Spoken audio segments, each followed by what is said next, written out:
After my cheating wife left me and destroyed my business, I drove Uber to survive. One passenger, a dying old man, said, "You remind me of someone I lost." He tipped $30,000 and left his card. The next day, his lawyer called. "He died last night, but changed his will because of you." The inheritance was $89 million. But the lawyer's next sentence: "The reason the old man chose me made me cry." Look, I'm not saying I hit rock bottom. I'm saying rock bottom hit me first, then charged me interest.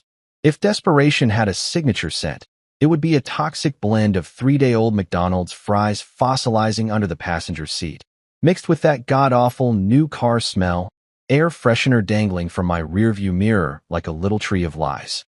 That's what my 2015 Honda Civic smelled like these days, and honestly, it was a pretty accurate representation of my entire existence after Miranda decided to take a wrecking ball to our life together.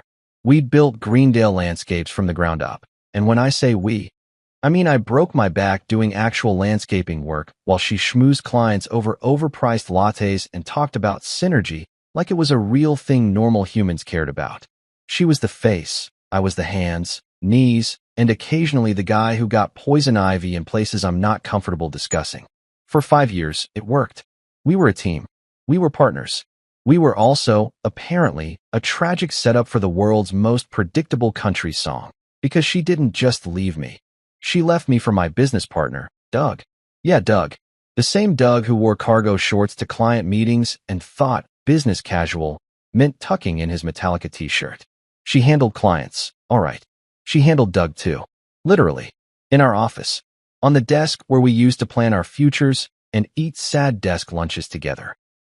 When I found out, I didn't even get to do the whole dramatic confrontation thing, because by the time I pieced it together, she'd already consulted with a lawyer, frozen our joint accounts, and somehow convinced our actual clients that I was the toxic one holding the business back.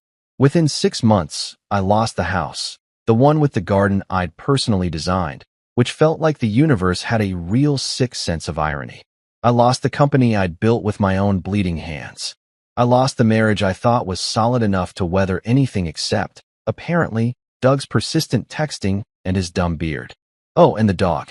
Let's talk about the dog. Even Biscuit, our golden retriever who I'd rescued from a shelter and loved like a child, ran away 2 weeks after Miranda moved out.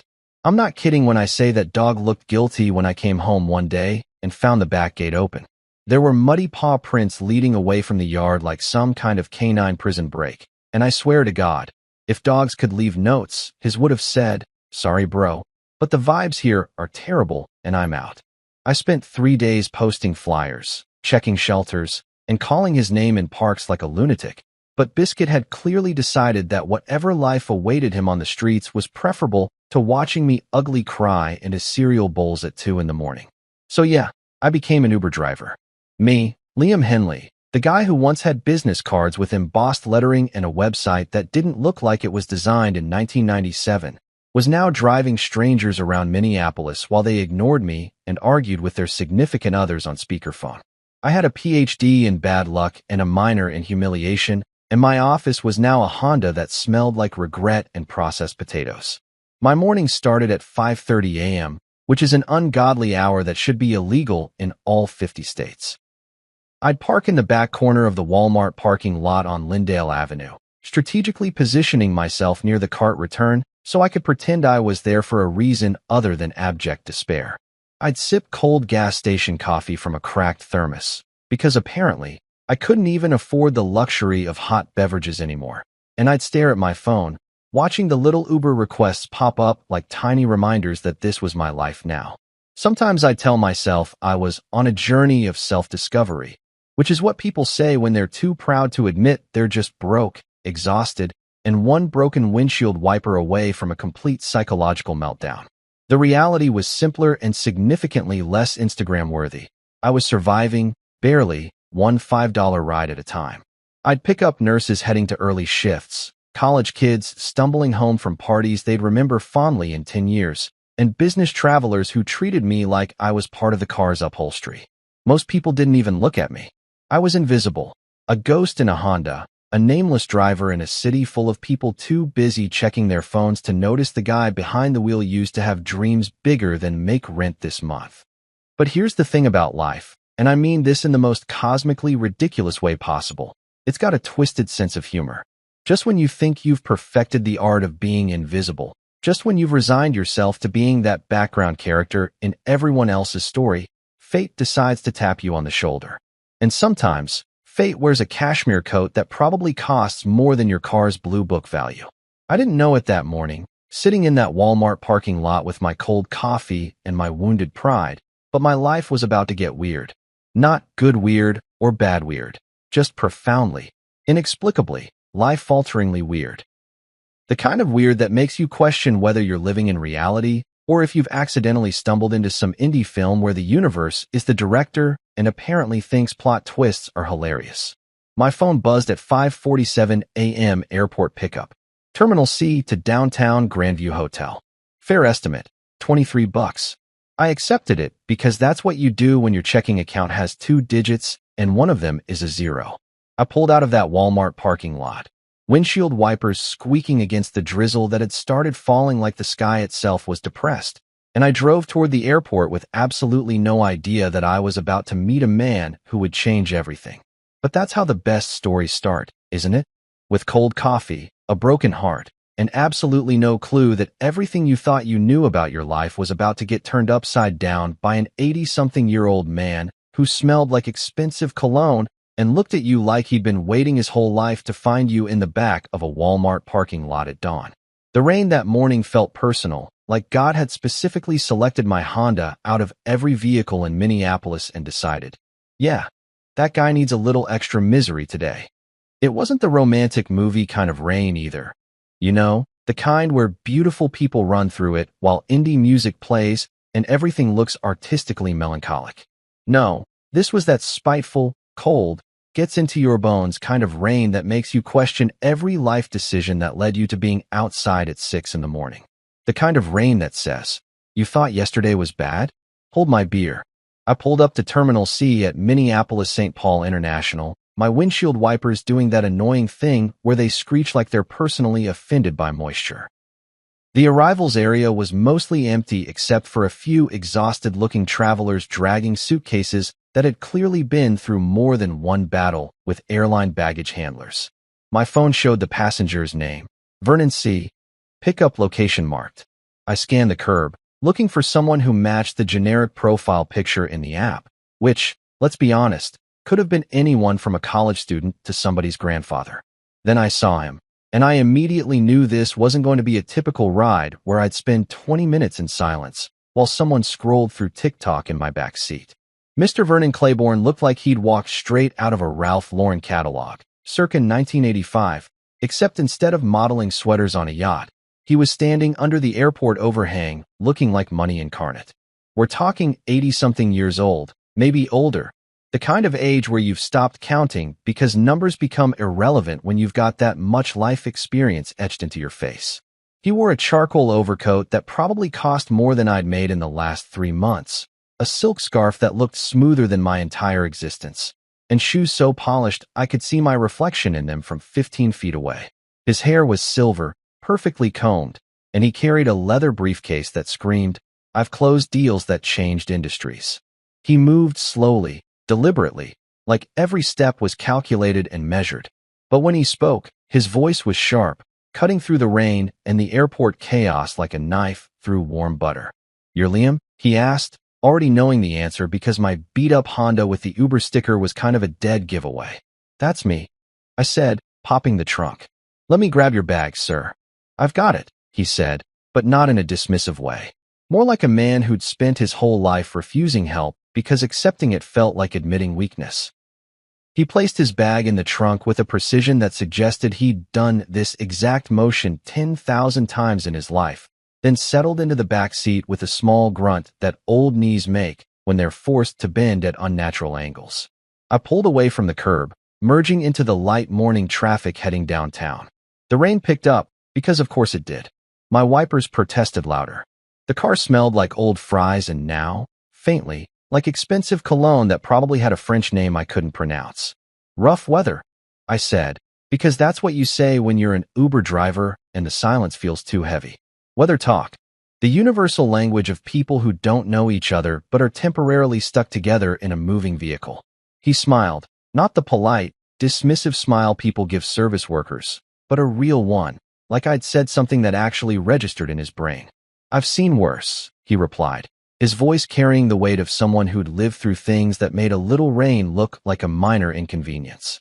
Try negotiating hostile corporate takeovers in the 80s during a thunderstorm when your competition is trying to literally steal your company out from under you. That's rough weather. I laughed because, honestly, what else are you supposed to do when an elderly businessman casually drops a line like that? Well, sir, the roughest weather I've dealt with lately is my ex-wife's lawyer, so I think you've still got me beat.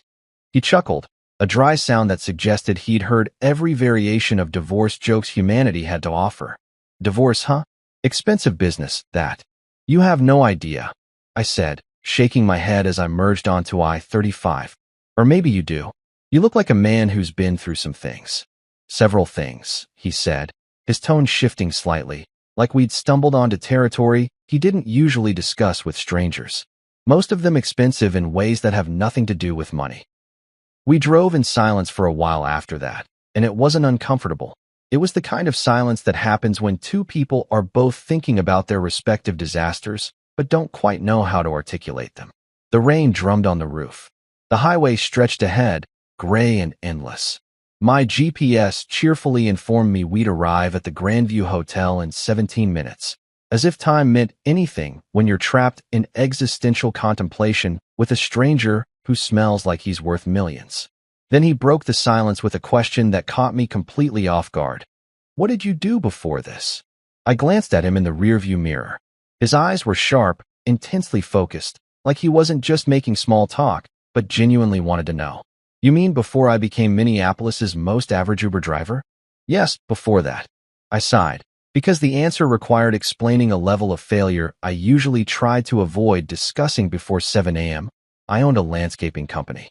Built it from nothing. Well, built it with my wife, technically. Greendale Landscapes. We had 30 employees, contracts with some of the biggest properties in the Twin Cities, even did work for a few commercial developments. I was good at it too. Really good.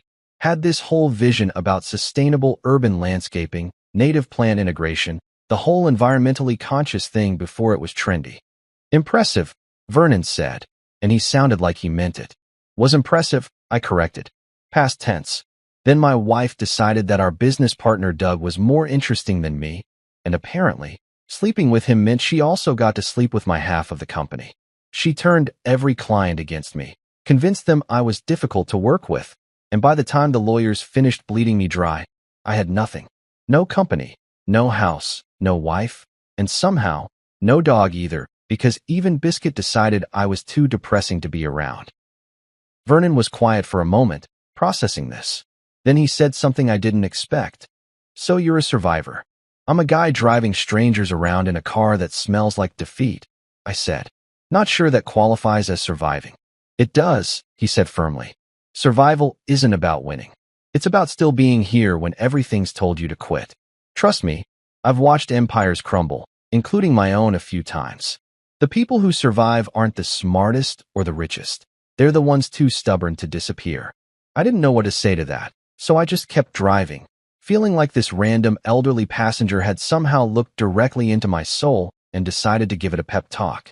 We talked more after that, about failure, ambition, business, and how the only thing faster than success is how quickly people vanish when you lose everything. He told me about building his pharmaceutical company in the 70s, about competitors who'd tried to destroy him, about regulatory battles and patent wars that sounded like something out of a corporate thriller novel. He spoke with the casual authority of someone who'd spent decades making decisions that affected thousands of people. When he asked about my family, I gave him the short version. Just me and the Honda now. My dad and I barely talk. We had a falling out years ago over something stupid that became something big. My mom passed when I was in college. No siblings. So yeah, it's pretty much just me and whatever classic rock station is playing at any given moment. He went quiet again, staring out the window at the rain-soaked city rolling past. Then, so softly I almost didn't hear it, he said, You remind me of someone I lost." And just like that, the energy in the car shifted from casual conversation to something heavier, something that felt like grief dressed up in expensive clothing. The thing about driving strangers around for a living is that you become accustomed to a certain level of emotional detachment. People get in your car, they exist in your space for 15 minutes or an hour. They share fragments of their lives, complaints about their boss, excitement about a date, anxiety about a job interview, and then they disappear forever.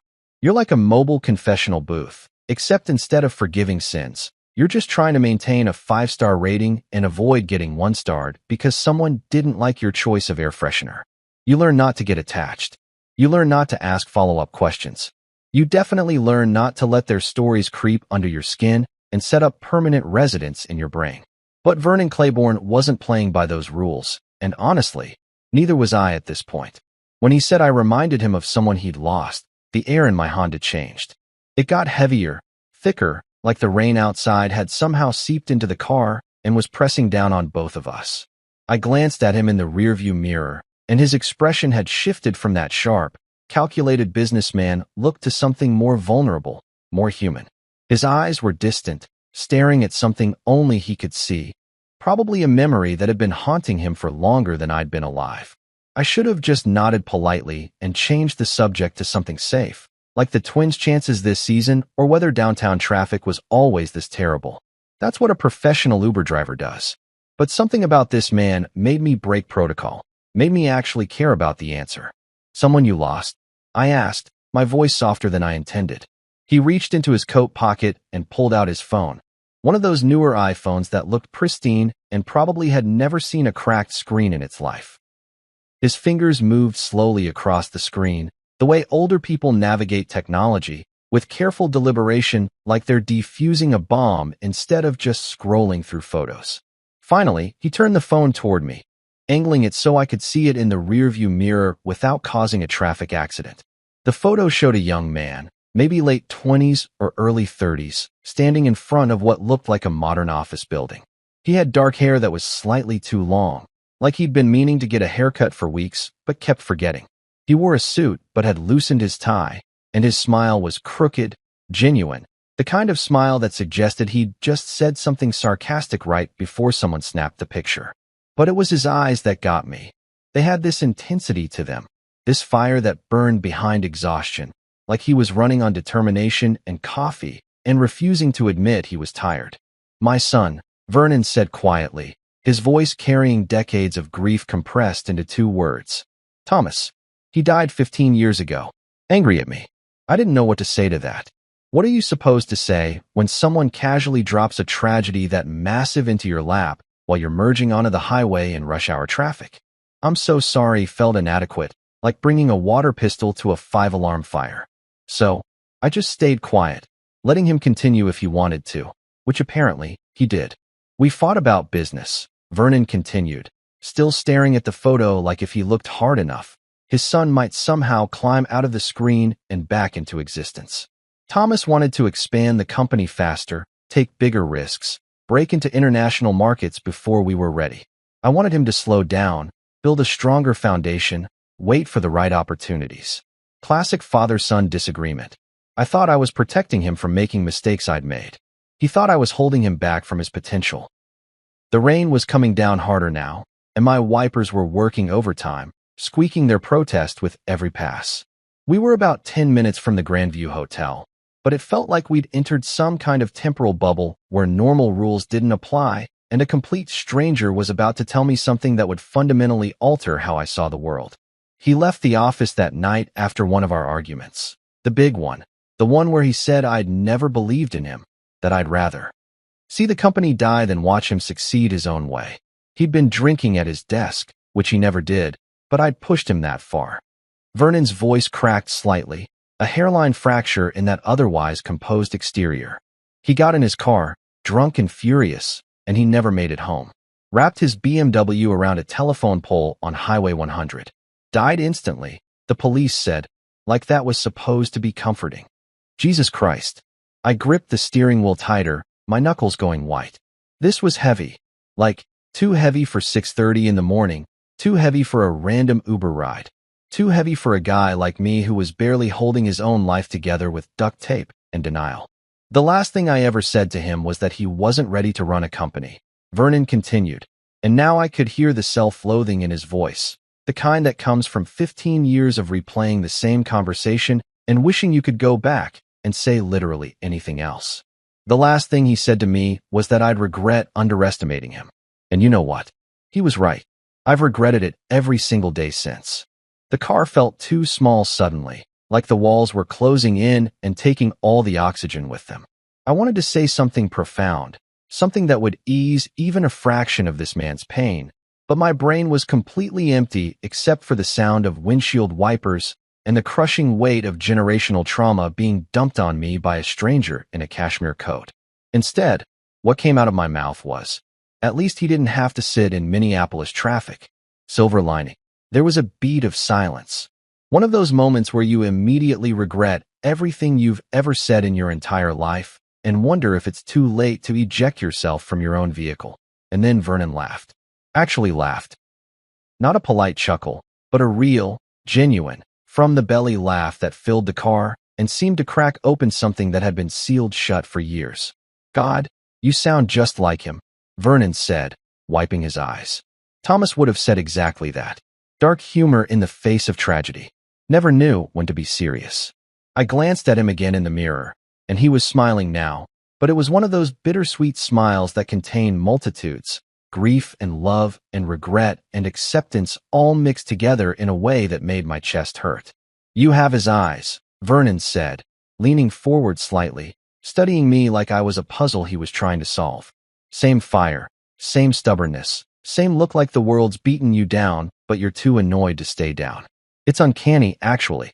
For once in my sarcastic, deflection-heavy life, I had absolutely no comeback. No joke, no witty retort, nothing. I just nodded, swallowing hard against that lump in my throat that had appeared out of nowhere, the one that no amount of humor could dissolve.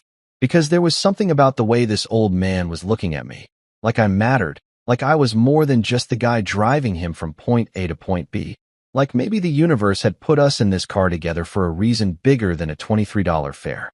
We were 3 blocks from the Grandview Hotel now, and I realized I didn't want this ride to end, which was crazy, considering we'd just had possibly the most depressing conversation I'd had since my divorce was finalized.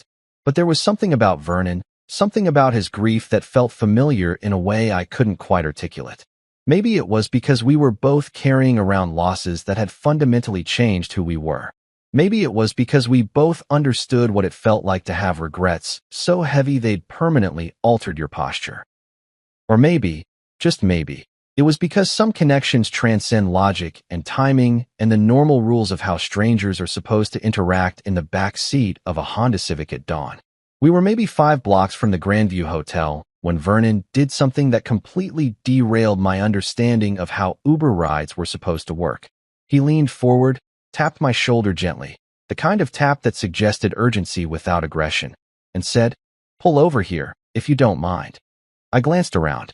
We were on Hennepin Avenue, surrounded by a weird mix of upscale restaurants that charged $30 for avocado toast, and dive bars that looked like they'd been there since before I was born. The rain was still falling with the enthusiasm of a sky that had personal beef with the entire state of Minnesota, and pulling over here meant blocking a lane during what was rapidly becoming morning rush hour. "Here? Sir, we're literally 5 minutes from your hotel. Are you feeling okay? Do you need me to?" "I'm fine," he interrupted, but his voice had that quality that older people get when they're absolutely not fine, but they've spent so many decades pretending to be fine that they've perfected the lie. "Just pull over, please." So I did, because what else are you supposed to do when an 80-something-year-old man who just told you about his dead son asks you to pull over? I flipped on my hazard lights, which immediately made the car feel like a mobile emergency, and shifted into park. Behind us, someone honked. Because of course they did. Because Minneapolis drivers are contractually obligated to express their frustration at any minor inconvenience. Vernon sat back in his seat, and for the first time since he'd gotten in my car, he looked old. Not just elderly, but genuinely old, like the weight of every year he'd lived had suddenly decided to collect all at once. The rain drummed on the roof with a rhythm that felt almost meditative, and he stared out the window at nothing in particular. Or maybe at everything all at once. The way people do when they're seeing their entire life play out in their mind, like some kind of greatest hits reel that's heavy on the regrets.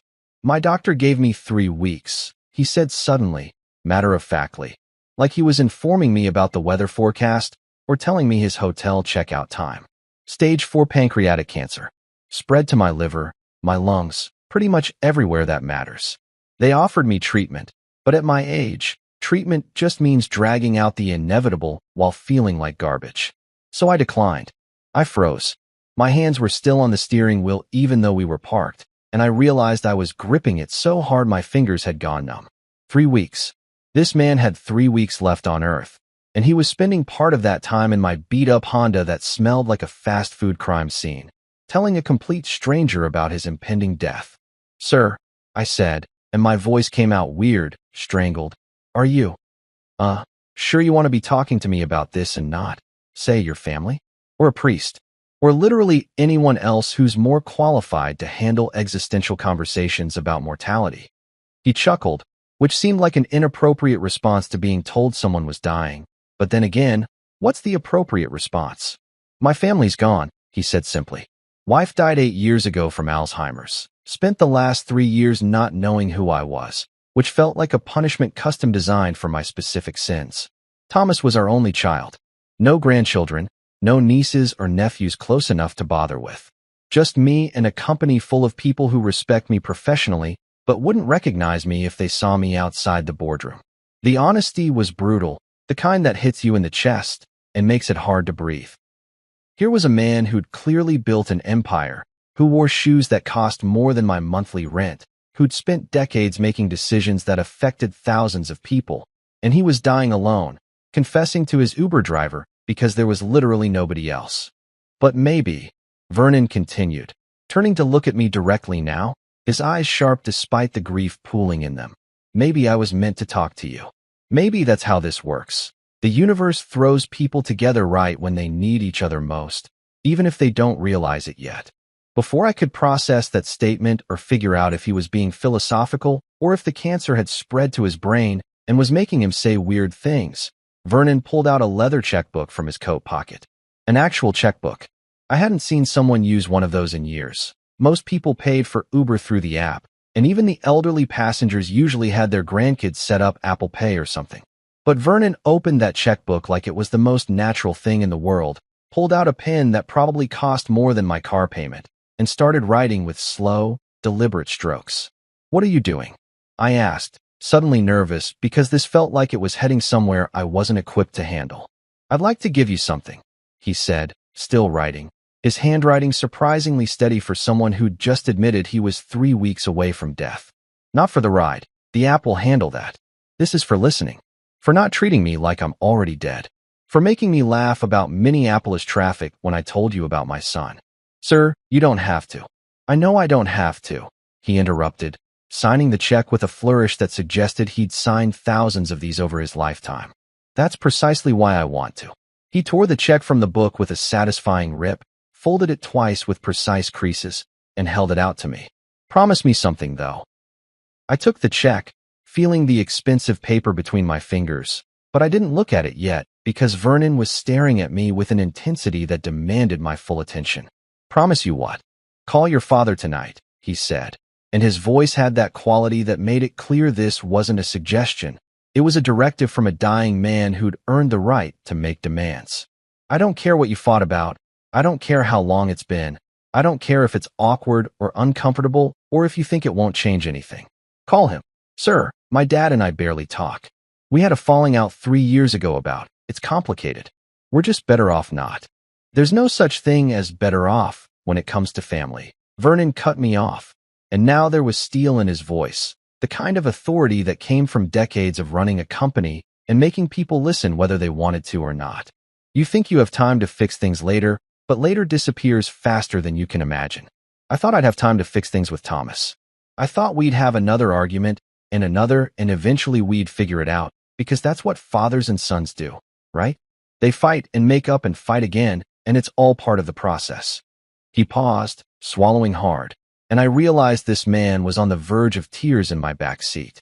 But sometimes there is no later.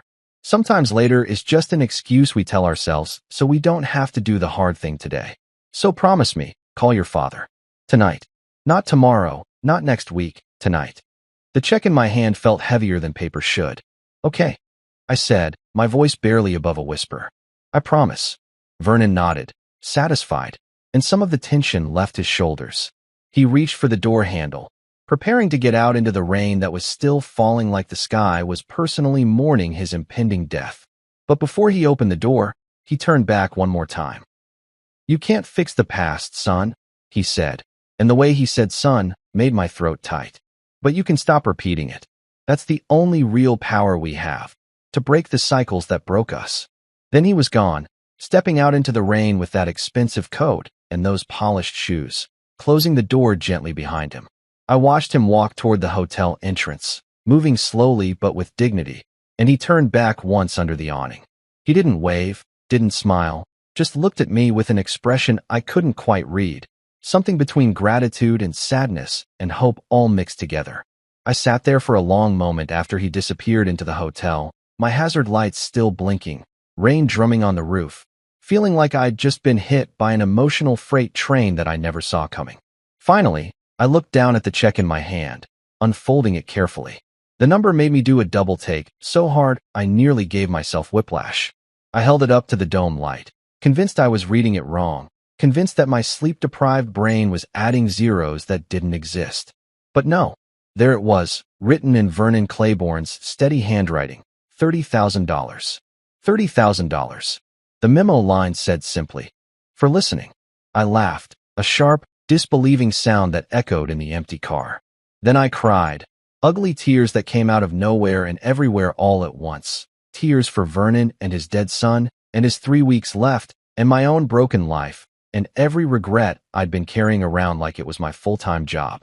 The whole car smelled like old fries and expensive cologne, and the specific brand of grief that comes from realizing a complete stranger had just changed your life in the span of 45 minutes. I drove back to my usual spot behind the Walmart like a man operating on autopilot. Except autopilot was malfunctioning and kept replaying the last 45 minutes on an endless loop. The rain hadn't stopped. If anything, it had gotten more aggressive, like it was trying to wash away the entire city or at least make a solid attempt at flooding my consciousness with metaphorical symbolism. My windshield wipers kept up their squeaky protest, and I realized I'd been driving for 20 minutes without accepting any new ride requests because my brain had temporarily shut down all non-essential functions to process what the hell had just happened. I parked in my usual corner spot, killed the engine, and just sat there in the sudden silence that felt louder than the rain. The check was still in my hand. I'd been clutching it so hard during the drive back that my palm was sweaty, and I was worried I might accidentally smudge the ink and somehow invalidate $30,000 through sheer nervous perspiration. I unfolded it again, smoothing out the creases on my dashboard, holding it up to the gray morning light filtering through my windshield like I was some kind of currency inspector checking for counterfeit bills. $30,000. Written in actual ink, on actual paper, from an actual checkbook like we were living in 1987. The signature at the bottom, Vernon Claiborne, was elegant, confident, the signature of a man who'd signed important documents his entire life and never once doubted whether the check would clear. In the top left corner was a bank name I recognized, one of those old money institutions that probably required a certain net worth just to walk through their doors without security escorting you out. I thought maybe it was a typo, like, perhaps Vernon had meant to write 3,000 or 300, and in his dying man emotional state, he'd accidentally added a zero. Or 2 zeros. But no, the amount was written out in words too, 30,000 and $100. There was no ambiguity, no room for misinterpretation. This dying pharmaceutical executive had just handed his Uber driver enough money to fundamentally alter the trajectory of his life, with a memo line that simply said "for listening," like listening was some kind of rare commodity worth more than most people's annual salary. My whole car smelled like shock. If shock had a smell, which it doesn't, but if it did, it would be a combination of old fries, cheap air freshener, expensive cologne, and the specific scent of disbelief mixed with tears. I realized I was still crying, which was embarrassing even though nobody was around to witness it. When's the last time I'd cried? Really cried. Not just teared up during a particularly emotional commercial or when I found out Biscuit had run away. Probably the day the divorce was finalized and I had to sign papers that legally dissolved 5 years of my life into a document that got filed in a government office somewhere and forgotten. But this was different. These weren't sad tears or angry tears or even particularly happy tears. These were what the hell just happened tears, the kind that come from your soul getting sucker punched by unexpected kindness from a complete stranger who was 3 weeks away from death and decided to spend part of his remaining time making sure a broke Uber driver might have a chance at not being broke anymore. I pulled out my phone, checked my bank account because that's what you do when you're holding a check that could potentially solve most of your immediate financial problems. Balance: $847.32. That was it. That was everything I had to my name after 5 years of building a business and a life that had been systematically dismantled by betrayal and bad luck. $847 stood between me and complete financial catastrophe, and I'd been living on that edge for so long I'd started to think it was normal, like maybe everyone was one missed car payment away from sleeping in their vehicle. But $30,000? That was breathing room. That was security deposit and first month's rent on an actual apartment, instead of crashing on my buddy Marcus's couch and pretending I was between places, instead of admitting I was homeless. That was fixing the weird noise my Honda had been making for 3 months that I'd been ignoring because I couldn't afford a mechanic. That was not having to choose between eating dinner and putting gas in my tank. That was dignity, actual, tangible dignity in check form. The sun was starting to rise, weak and watery behind the rain clouds, and the Walmart parking lot was filling up with early morning shoppers and employees starting their shifts. I watched a woman park 3 spots over, juggling an umbrella and a coffee, and a toddler who clearly didn't want to be awake at 7 in the morning. Life was just continuing around me like normal, like the entire universe hadn't just shifted on its axis during a random airport pickup.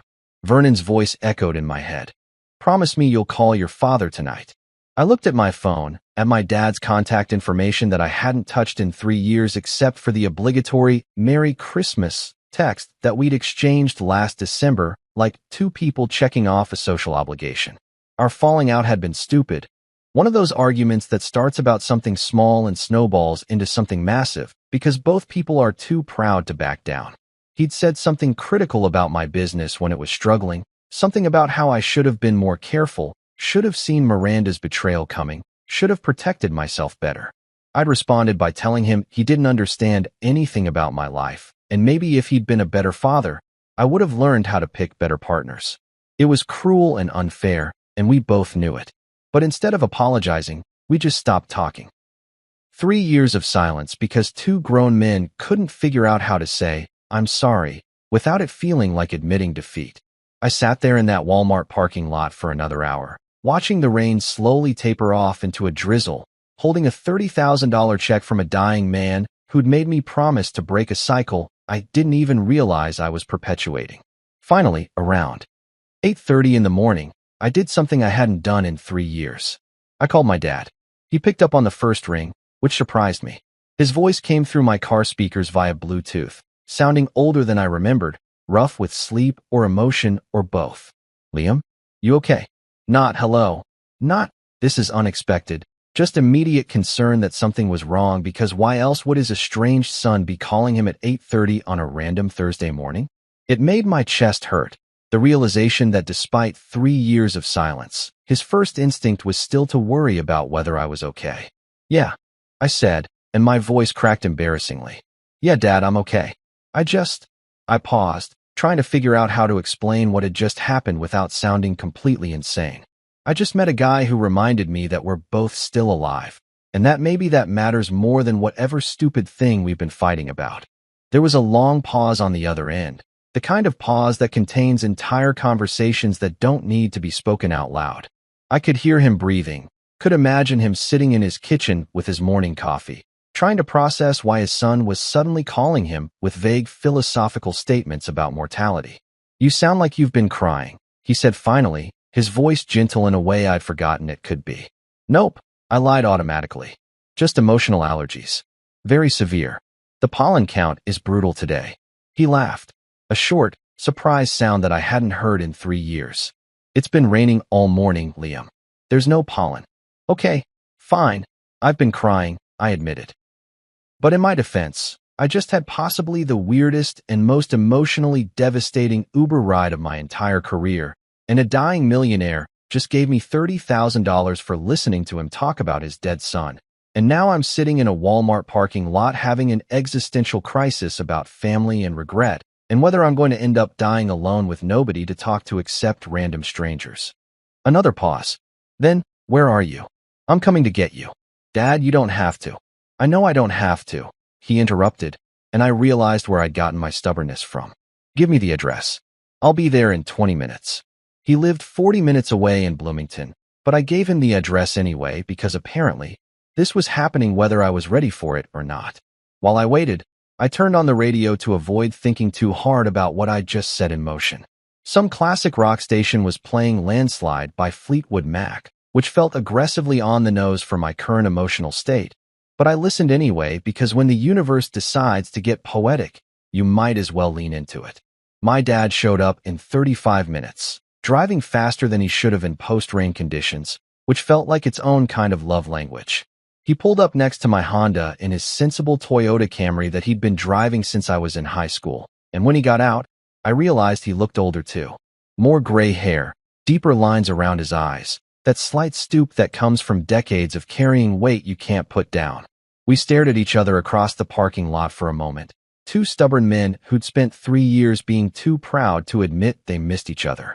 Then he walked over and tapped on my window, and I rolled it down. You look like hell, he said. Thanks, Dad. Really feeling the love here. Come on, he said, opening my door. I'm buying you breakfast. Real breakfast, not whatever gas station garbage you've been surviving on. We ended up at a Perkins because that's where Midwestern fathers take their sons when emotional reconciliation requires pancakes. We sat across from each other in a booth that had probably witnessed 1,000 similar conversations, and we ate mediocre eggs and drank coffee that tasted like forgiveness tastes when it's been 3 years overdue, bitter, sweet, and necessary all at once. I woke up the next morning feeling like I'd been emotionally hangover. You know, that specific exhaustion that comes from crying, reconciling with your estranged father, and processing the fact that a dying stranger had handed you enough money to temporarily solve your life. My phone was buzzing on the floor next to Marcus's couch where I'd been crashing for the past 4 months, and I seriously considered ignoring it because it was 7 in the morning and whoever was calling me at this hour clearly didn't respect the universal law that nothing good happens before 8 a.m. But then I remembered the check and the possibility that maybe it was the bank calling to confirm that yes, this insane deposit was legitimate and not some elaborate prank. So I rolled off the couch. Literally rolled, because apparently I'd been sleeping in a position that had turned my spine into a pretzel, and grabbed my phone. Unknown number. Twin Cities area code. I answered with my professional Uber voice, the one I used when I was pretending to be a functional human being instead of a disaster held together by cheap coffee and denial. Hello, Mr. Liam Henley? The voice on the other end was male, crisp, with that particular cadence that lawyers develop where every word sounds like it's been carefully selected from a dictionary of formal speech. He pronounced my name correctly too, which was notable because half the people I encountered called me Liam, like I was some kind of Australian export. Who's asking? I said, because my natural instinct when someone uses my full name is to assume I'm either in trouble or about to be sold something I don't need. If this is about my car's extended warranty, I'm going to save us both some time and tell you I can barely afford the regular warranty. This is Atticus Brandwell, he continued, completely unfazed by my sarcasm, which suggested he dealt with difficult people professionally. I'm the senior partner at Brandwell and Associates, and I'm calling regarding Mr. Vernon Claiborne. I understand you drove him from the airport yesterday morning. My stomach dropped in a way that had nothing to do with hunger and everything to do with the sudden, terrible certainty that this conversation was about to go somewhere I wasn't prepared for. Yeah, I said slowly, sitting down on Marcus's couch because my legs suddenly felt unreliable. I drove him to the Grandview Hotel. Is he okay? There was a pause. One of those professionally calibrated pauses that lawyers use right before they deliver bad news that's going to fundamentally alter your understanding of reality. I'm afraid Mr. Claiborne passed away last night. peacefully, in his sleep. The hotel staff found him this morning when he didn't respond to their wake-up call. The room tilted slightly, and I realized I'd stopped breathing. Vernon was dead. The man I'd spent 45 minutes with yesterday, who'd told me about his son and his regrets, and given me a check that was currently sitting in my wallet like a time bomb of generosity, was just gone. 3 weeks, his doctor had said. He'd had 3 weeks. He'd gotten less than 24 hours. Mr. Henley? Are you still there? Yeah, I managed, my voice coming out weird and distant like it belonged to someone else. Yeah, I'm here. I'm sorry. I didn't know him well, but he seemed like a good man. He was, Atticus said, and there was genuine warmth in his voice now, the kind that suggested this wasn't just a client to him, but someone he'd actually cared about. Which is why I'm calling. Mr. Claiborne contacted me yesterday afternoon, shortly after you dropped him at his hotel. He made some significant changes to his will. Oh no. Oh God. I knew where this was going, and every cell in my body wanted to hang up the phone and pretend this conversation had never happened, because there was no version of reality where this ended well for me. Mr. Henley, you're named in the will. Named as what? I said, trying to keep my voice light, trying to joke my way out of whatever cosmic insanity was about to be dropped on my head. His therapist? His Uber driver of the year? The guy who made him laugh about traffic one time. As his heir, Atticus said calmly, like he was informing me about the weather instead of completely derailing my entire understanding of how the universe worked. Specifically, you've been designated as the primary beneficiary of his estate. He left you everything. Approximately $89 million in liquid assets, controlling shares of Claiborne Pharmaceuticals, several properties including his residence in Edina, and various other holdings that we'll need to discuss in detail. I laughed. I actually laughed out loud. A sharp, hysterical sound that echoed in Marcus's living room and probably woke him up in his bedroom down the hall. Sir, I said, still laughing because the alternative was screaming or possibly passing out. I think you've got the wrong Liam Henley. There's probably another one somewhere in the Twin Cities who isn't currently living on his friend's couch and powered by instant noodles. You should try calling him instead. No, Mr. Henley. Atticus replied with the patience of someone who'd clearly dealt with people in shock before. Vernon was very specific. He left detailed instructions, and he also left you a letter. I think you'll want to sit down for this, if you're not already sitting down, that is. I'm sitting, I said, gripping the edge of the couch like it was the only solid thing in a world that had suddenly started spinning off its axis. I'm very, very sitting. Would you be able to come to my office this afternoon? I'm located downtown, and I think it would be beneficial to discuss this in person. I'll also need to verify your identity and walk you through the legal requirements of inheriting an estate of this size. Also, Vernon's letter, he specifically requested that you read it in the presence of his family. His family, I said, confused. I thought he said he didn't have any family left. Not immediate family, Atticus clarified. But there are some distant relatives who were contacted regarding his passing. They'll be at the reading this afternoon as well. 2 p.m., if that works for you. I looked around Marcus's living room, at the pile of my clothes in the corner that I kept meaning to organize, at my laptop that was held together with duct tape, at the life I'd been living for the past 6 months that could generously be described as barely functional. Then I looked at my phone, at the timestamp that said 7:04 a.m., and realized I had approximately 7 hours to process the fact that a dying man I'd met for 45 minutes had apparently decided to leave me his entire fortune. Yeah, I said, my voice hollow. Yeah, 2 p.m. works. Can you text me the address? Of course. And Mr. Henley?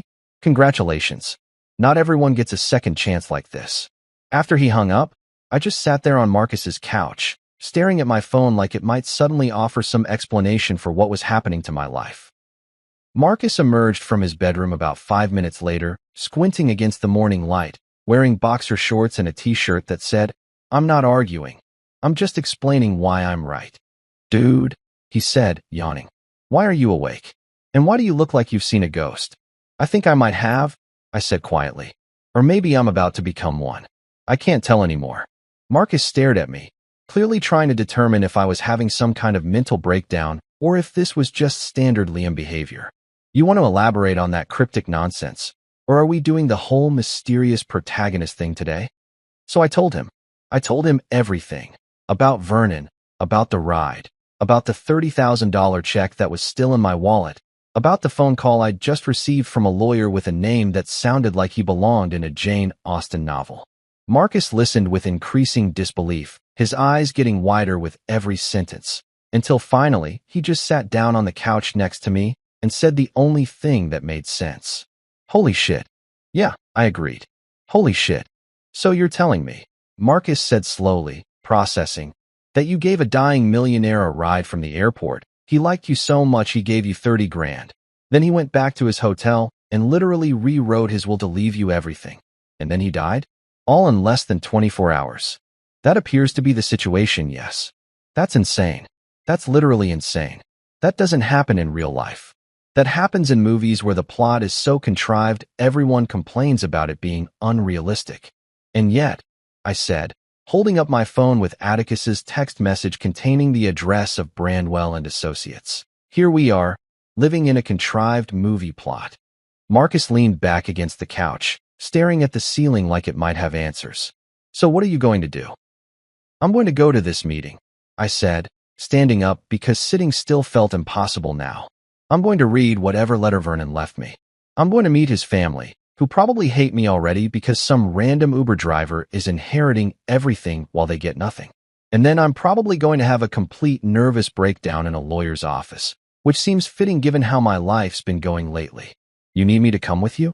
Marcus asked, and the fact that he offered without hesitation reminded me why he'd been letting me crash on his couch for 4 months without complaint.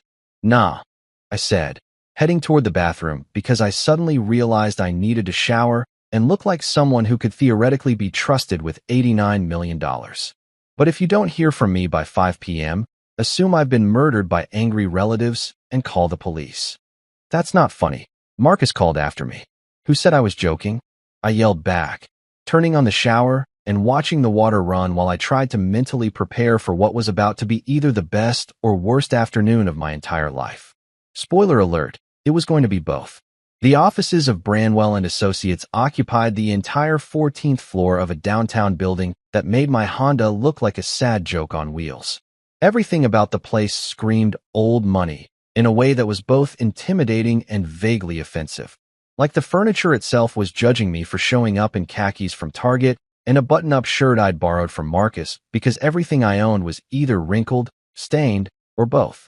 The reception area smelled like leather and wood polish and the quiet confidence that comes from generations of wealthy people solving their problems with expensive lawyers.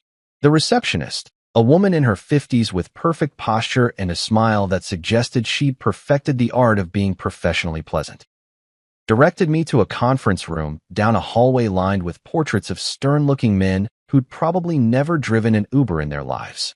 Through the glass walls of the conference room, I could see several people already seated, and my stomach did that thing where it tries to escape through your throat because you're about to walk into a situation you're catastrophically unprepared for. Atticus Brandwell met me at the door. He was exactly what you'd expect from a lawyer named Atticus. 60-something, silver hair, expensive suit that probably cost more than I'd made in the last 6 months, and reading glasses hanging from a chain around his neck like he was actively cosplaying as everyone's distinguished grandfather. He shook my hand with the firm grip of someone who'd spent decades negotiating deals that moved millions of dollars. Mr. Henley, he said warmly, thank you for coming. I know this must be overwhelming. That's one word for it, I said, trying to keep my voice steady. Other words include surreal, terrifying. And is this a prank show? Because if it is, the production value is incredible. He smiled, a genuine smile that crinkled the corners of his eyes. I assure you, this is quite real. Please, come in. There are some people I'd like you to meet. I followed him into the conference room, and immediately I turned to look at me. There were 4 other people seated around a massive wooden table that looked like it had witnessed more important conversations than I'd had in my entire life. 2 older women who I immediately pegged as distant relatives based on their matching expressions of polite confusion mixed with barely concealed resentment. A younger guy, maybe early 40s, in a business suit that screamed middle management, looking at me like I was a math problem he couldn't solve. And then, sitting at the far end of the table, was someone who made my brain short-circuit entirely. My dad. What? I started, but my dad held up his hand, looking just as confused as I felt. Liam, I got a call from Mr. Brandwell's office this morning. They said I needed to be here. Something about family records, and I don't understand what's happening any more than you do. Atticus gestured for me to sit, then took his position at the head of the table like a conductor preparing to lead an orchestra through a particularly complicated symphony. Thank you all for coming on such short notice. I know this is unusual, and I appreciate your patience. As you all know, Vernon Claiborne passed away yesterday morning. His death, while not unexpected given his diagnosis, came sooner than anticipated. One of the older women, she had that pursed-lipped look of someone who'd spent her entire life being mildly disappointed by everything, cleared her throat. Mr. Brandwell, I don't mean to be rude, but why is there a stranger at this reading? We're family, however distant, and this young man is. Essential to understanding Vernon's final wishes, Atticus interrupted smoothly, which will become clear momentarily. Now, if we could proceed. He pulled out a manila envelope that looked like it contained either extremely important documents or the instructions for some kind of elaborate treasure hunt. Vernon left a letter that he requested be read aloud in the presence of everyone gathered here today. Mr. Henley, this is primarily addressed to you, but its contents concern everyone in this room. He opened the envelope and pulled out several sheets of paper covered in handwriting. Vernon's handwriting, I realized, the same elegant script I'd seen on the $30,000 check. Atticus cleared his throat and began to read, and I swear to God, the temperature in the room dropped about 10 degrees. Liam, Atticus read, his voice taking on a softer quality. If you're hearing this, I'm gone. Faster than expected, probably, because that's how pancreatic cancer works. It doesn't care about timelines or unfinished business. I know you'll want to refuse this inheritance. You'll think it's too much, that you don't deserve it, that there's been some mistake. But I need you to listen to what I'm about to tell you, because it's going to change how you understand everything. I felt my dad's eyes on me, but I couldn't look at him. I was frozen, every muscle in my body locked in place, while Atticus continued. After my son Thomas died, my wife Eleanor and I searched desperately for his girlfriend. We knew he'd been serious about someone, that they'd been talking about getting married, but he'd kept the relationship private because I'd been difficult about his personal life the same way I was difficult about his professional life. Her name was Margaret Henley. My dad made a sound, a sharp intake of breath that was almost a gasp. I turned to look at him, and his face had gone completely white. Margaret, my dad whispered. My sister Margaret. The room was spinning now, or maybe I was spinning and the room was staying still. I couldn't tell anymore. Atticus continued reading, his voice steady even as he delivered information that was systematically destroying my understanding of reality. Margaret was pregnant when Thomas died. She was only 23, scared, and alone. We tried to find her, hired private investigators, contacted every Henley in Minnesota, but she'd disappeared. Eleanor and I spent years wondering about that child, about our grandchild who we'd never meet, who would grow up never knowing they were part of our family. It became Eleanor's obsession in her final years, before Alzheimer's took her memory. She'd talk about finding the baby, even when she couldn't remember my name. One of the older women was crying now, soft tears that she was trying to hide behind a tissue. The younger guy in the business suit just looked confused, like he'd shown up for a regular reading and accidentally walked into a soap opera. Yesterday, Atticus continued, my private investigator, whom I kept on retainer for 15 years, just in case, finally found something. Adoption records. Margaret gave birth to a son in 1991. She died 2 years later from complications of lupus, and the child was adopted by her brother. Atticus paused, looking at my dad, Daniel Henley, and his wife Rebecca. The silence in that conference room was so complete I could hear my own heartbeat. My dad was staring at me with an expression I'd never seen before. Shock, realization, grief, and something that might have been relief all mixed together in a way that made him look 10 years older. Wait, I said, and my voice came out strangled. Wait, are you saying? The child Margaret gave birth to, Atticus read. Her son, Thomas's son, is you, Liam. You're my grandson. The world tilted sideways. I heard someone say, oh my God, but couldn't tell if it was me or someone else in the room. My dad had his face in his hands now, shoulders shaking, and I realized he was crying. Actually crying, something I'd seen maybe twice in my entire life. You reminded me of my boy not just in name, Atticus continued, his own voice starting to crack slightly, but in heart, in spirit, in that stubborn refusal to give up even when everything's falling apart. When you told me about your business, about your divorce, about losing everything, I saw Thomas. And when you made me laugh about Minneapolis traffic right after I told you about the worst moment of my life, I knew. I knew you were someone who understood that humor isn't disrespect, it's survival. I couldn't breathe. The room was too small, too bright, too full of people watching me process information that should have come with a manual or at least a warning label. I have 3 weeks, the doctors said. I'm using one day to make sure you get what should have been yours all along. Not just money, but family. A history. A place to belong. You listened when I needed forgiveness most. You called your father because I asked you to. You're already more of a grandson than I deserve, and you didn't even know it yet. My dad stood up suddenly, walked around the table, and pulled me into a hug that nearly knocked me off my chair. I'm so sorry, he was saying over and over. I'm so sorry I never told you. We always meant to, but you were so young when Rebecca died, and then it never seemed like the right time, and... Dad, I managed, my voice muffled against his shoulder. Dad, I know this is a lot, Atticus read, wiping his own eyes now. I know you'll have questions, and I'm sorry I'm not there to answer them. But I've left detailed records, letters from Margaret, photos of Thomas, everything I could compile.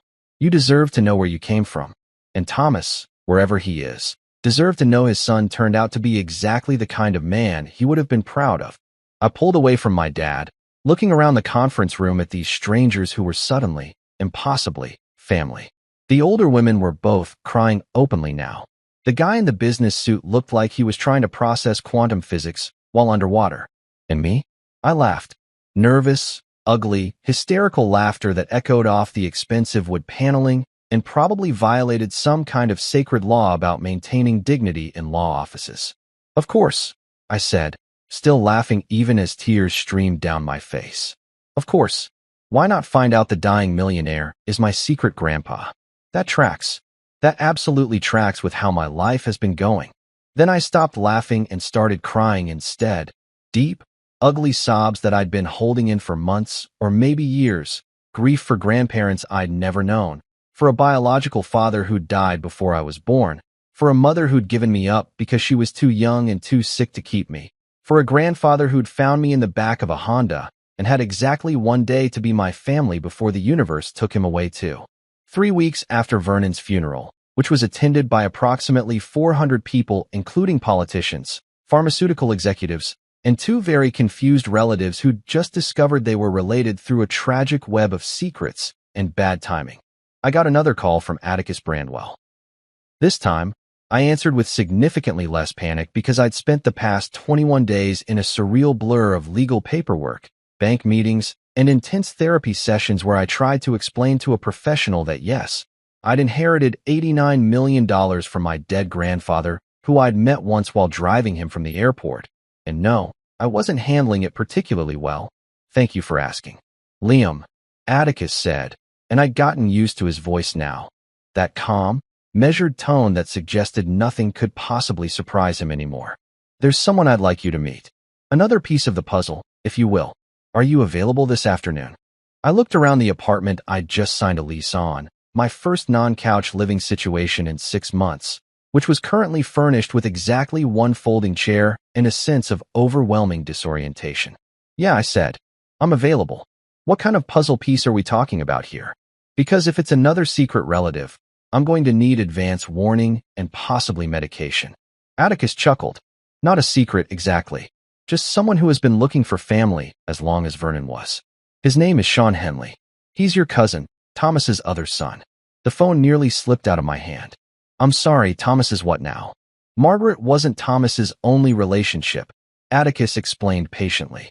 Before he met her, he dated a woman named Sarah Chun. They broke up when Thomas was 25, and Sarah discovered she was pregnant shortly after. She tried to contact him, but he'd already started dating Margaret and, well, it's complicated. Sarah raised the child alone, eventually married someone else, and their son Sean grew up knowing his biological father had died before he was born but never knowing who he was.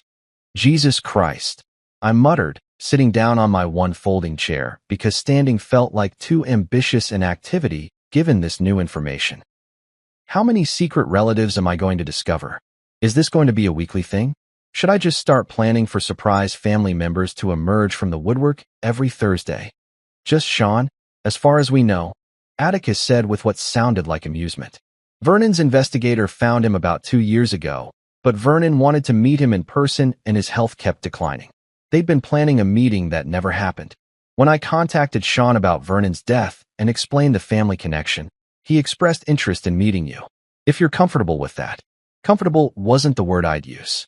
Terrified, overwhelmed, curious in that way you're curious about whether you can fit your entire fist in your mouth. Technically possible, but probably a bad idea. Yeah, I said finally. Yeah, okay. Where and when? We met at a coffee shop in St. Paul, neutral territory, Atticus had suggested, somewhere public but not too crowded. I arrived 15 minutes early because apparently inheriting millions of dollars hadn't cured my anxiety-driven punctuality, and I ordered a coffee I didn't drink because my hands needed something to do besides shake.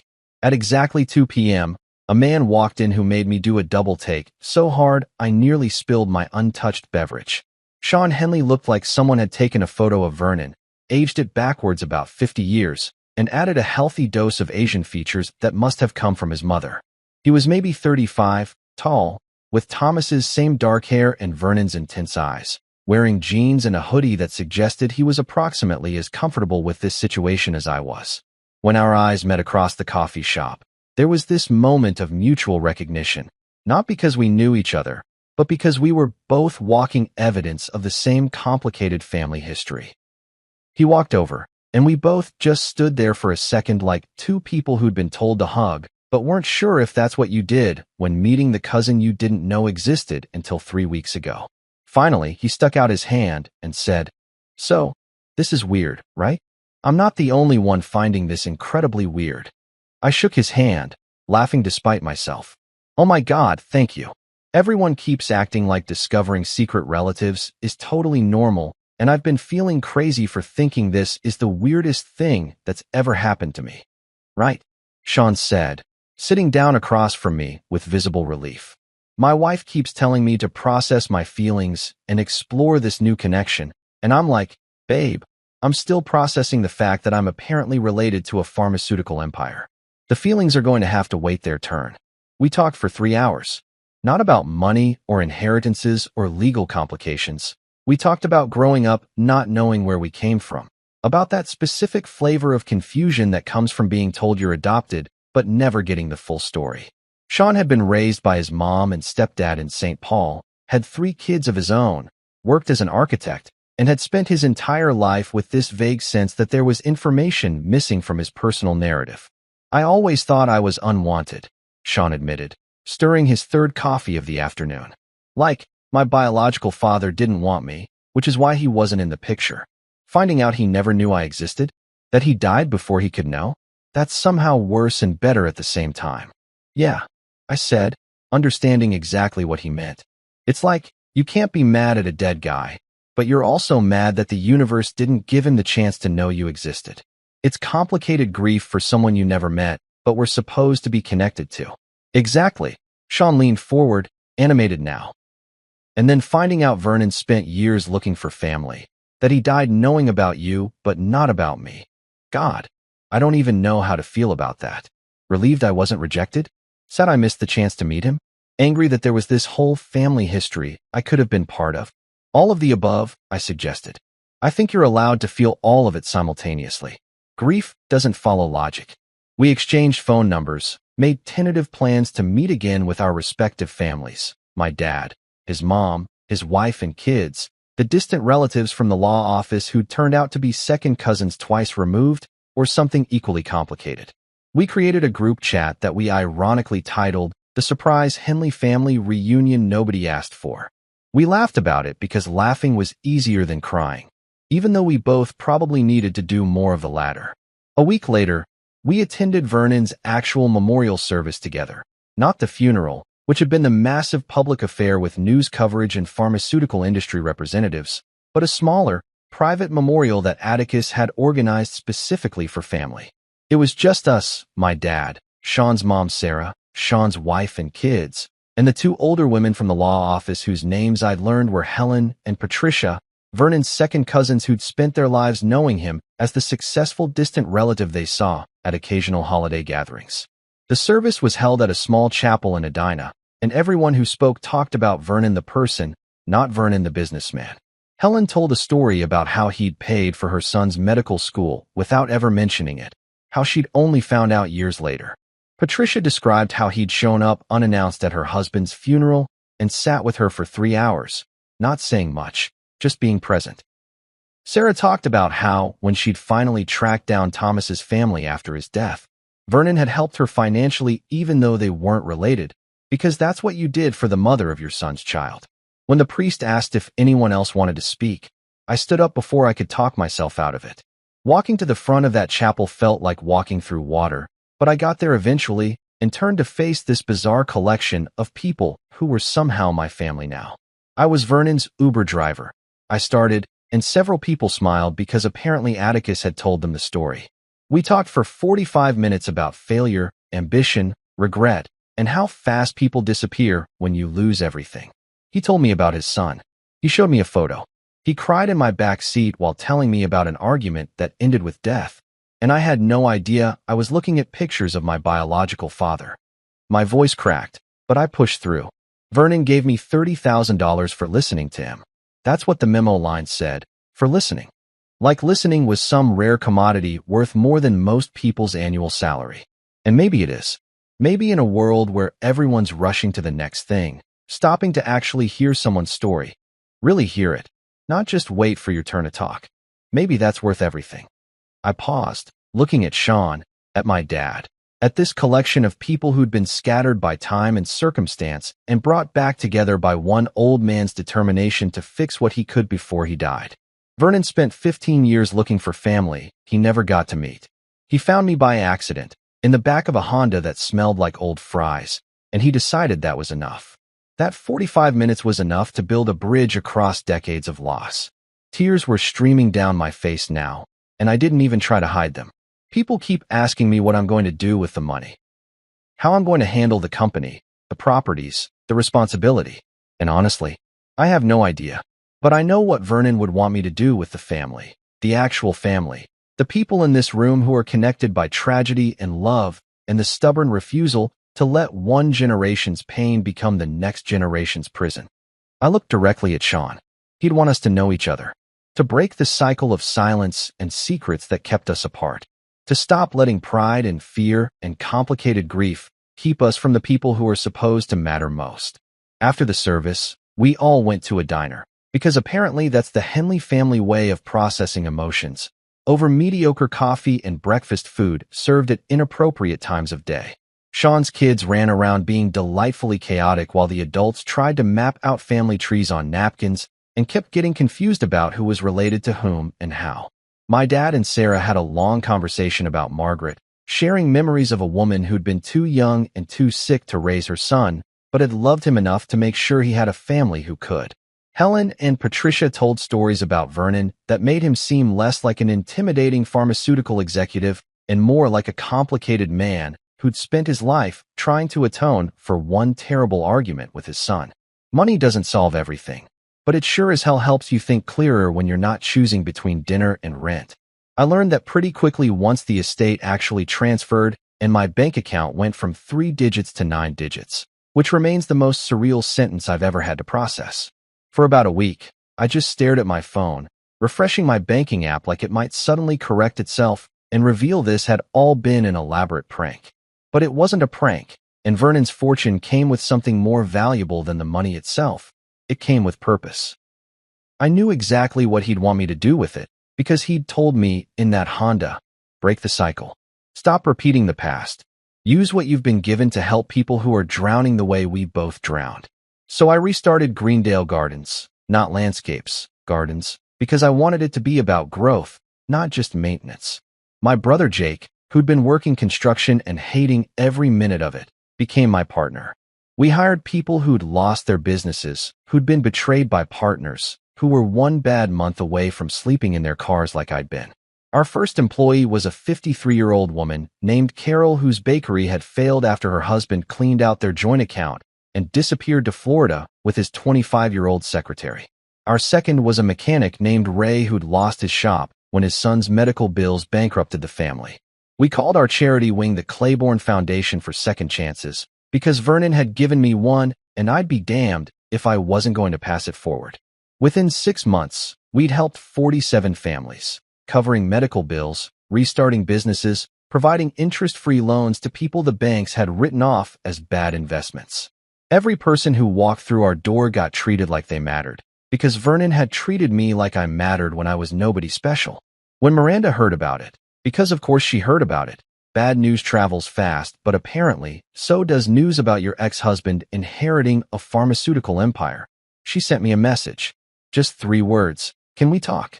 I stared at that text for a full minute before responding with 4 words that gave me more satisfaction than they probably should have. Sure.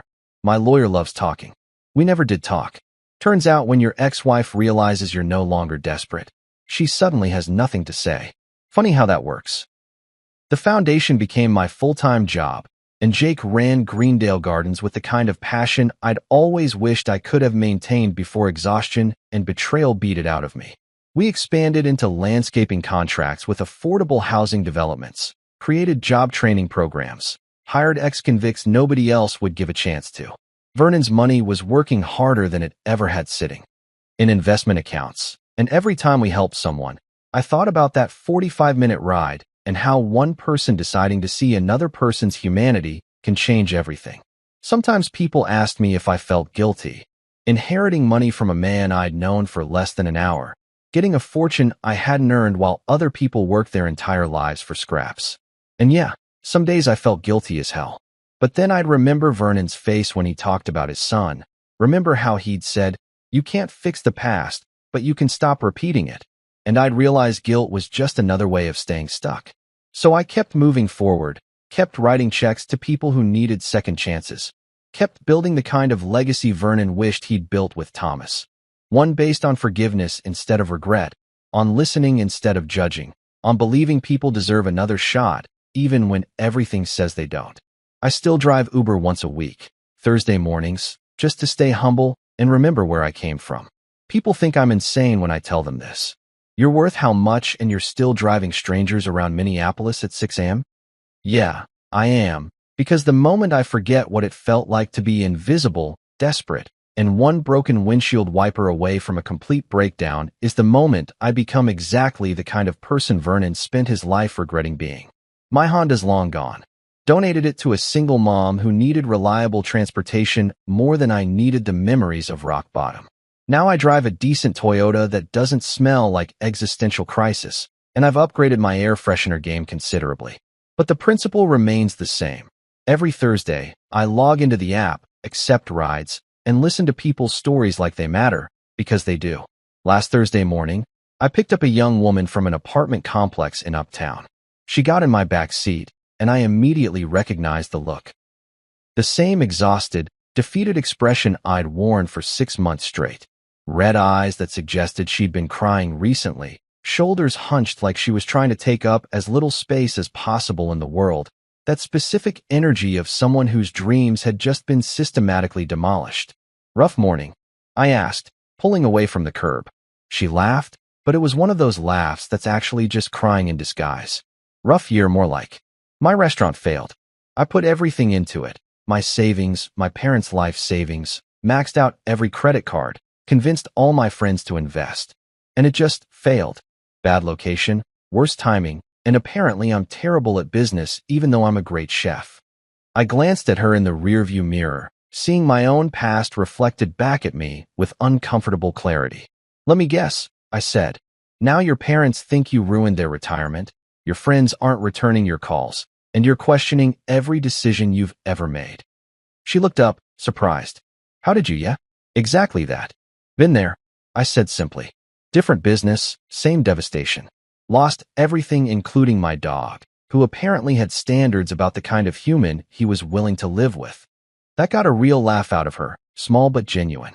We drove in silence for a few minutes while she composed herself, And I thought about Vernon, about that rainy morning that had changed everything, about how he'd looked at me and seen his son instead of just another Uber driver, about how one person deciding to care can alter the entire trajectory of someone's life. At a red light, I reached into my glove compartment and pulled out one of the business cards we'd had printed for the foundation. I handed it back to her. "Someone once believed in me when I didn't deserve it," I said, "when I was drowning and convinced I'd never surface. This is a foundation that helps people restart after failure. No judgment, no lectures about what you should have done differently, just resources and support. Give them a call." She took the card, studying it with confusion. "Why would a stranger help me? What's the catch?" "No catch," I said as the light turned green. "Just paying forward something that was given to me. Because sometimes family isn't who you're born to. It's who fate throws into your car in the middle of a thunderstorm when you both need saving." She looked at me like I'd just spoken in riddles, but she pocketed the card anyway. When I dropped her off at her destination, she paused before getting out. "Thank you," she said quietly. "Not just for the ride." "Thank Vernon," I replied. "He's the one who taught me that listening matters more than advice, and that second chances aren't just for people who deserve them. They're for everyone who's brave enough to try again." After she left, I sat in my car for a moment, thinking about how many people are out there right now, drowning in failure and convinced they're invisible. Thinking about how Vernon had seen me when I felt most invisible, had decided 45 minutes was enough time to build a bridge across decades of grief and loneliness and regret.